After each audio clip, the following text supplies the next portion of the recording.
ಮಾಡಿದ್ರು. ಈಗ ಕುಂತೂರು ಬೆಟ್ಟಕ್ಕೆ ಹೋಗಿ ಗುಹೆ ಅದ ಅಲ್ಲಿ, 1 ಮಾರು 2 ಮಾರು ಆಗ್ಬೋದು ಅಷ್ಟೇ.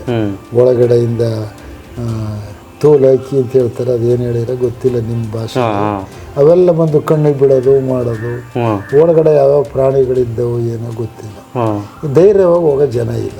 ಆಮೇಲೆ ಕತ್ಲೆಲ್ಲ, ಅದು ಕಾರ್ ಗತ್ಲ, ಎಂಥ ಬ್ಯಾಟ್ರಿ ಹಿಡಿದ್ರು ಬೆಳಕು ಕಾಣಲ್ಲ ಅಂಥ ಕತ್ಲ ಅದು. ಅದಕ್ಕೆಲ್ಲ ಏನಾದರೂ ಸ್ಪೆಷಲ್ ಆಗಿ ಮಾಡ್ಕೊಂಡು ಹೋಗಿ ಅದನ್ನು ಪರಿಚಯ ಮಾಡ್ಕೊಂಡು ಜಗತ್ತಿಗೆ ತೋರಿಸೋಂಥ ಜನ ಶರಣರು ಹುಟ್ಟಬೇಕು ಅಷ್ಟೇ.